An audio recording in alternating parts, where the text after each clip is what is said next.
I had vowed never to cross the Mason-Dixon line going south again in my life. And yet here he sits, smack dab in the heart of Dixie, telling his story.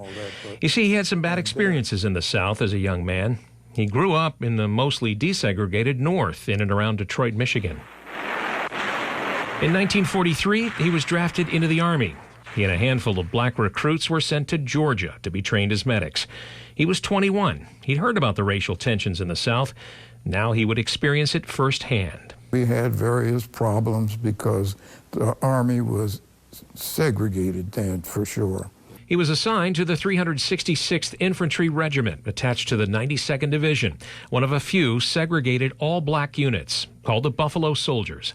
They were first established in the Civil War and remained active until the Army was desegregated in 1948. He was in Europe on D-Day, driving trucks and guarding weapons depots, while 4,000 mostly white soldiers died on the beaches of Normandy. 2 months after that, they decided, well, we can put some black people in and let them get shot at too. His all-black regiment ended up on the front lines in northern Italy, holding the small town of Somma Colonia. The day after Christmas, German and Austrian soldiers carried out a surprise attack. Smith and several others took cover in a small house. And I went to the far wall and bent down, and a 120-millimeter mortar shell burst through the window and peppered me. With very few supplies and little ammunition, the 92nd knew they couldn't stop the German soldiers, but they were determined to slow them down. One of the American soldiers, a man named Lieutenant John Fox, was surrounded by the enemy, but he ordered an artillery strike on his position, killing himself and, by some accounts, about 100 of the enemy soldiers. By the time the fighting was all done, most of the black soldiers holding that small town were dead. Smith was badly wounded, and in what he thought were his final hours, he turned to God. The rumor was out that Hitler had issued a standing order, kill all black prisoners. So I started trying to pray, and something kept saying, you're too late. You should have done this last week. You're gone now. But God had other plans for Smith.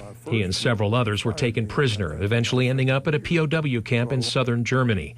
Along the way, he remembers seeing Dachau concentration camp. You could see all these ditches with arms and legs and heads sticking all up. He fought the cold, hunger, and bed bugs for 4 months. And then one morning in late April of 1945, he heard a familiar sound. American tanks approaching fast.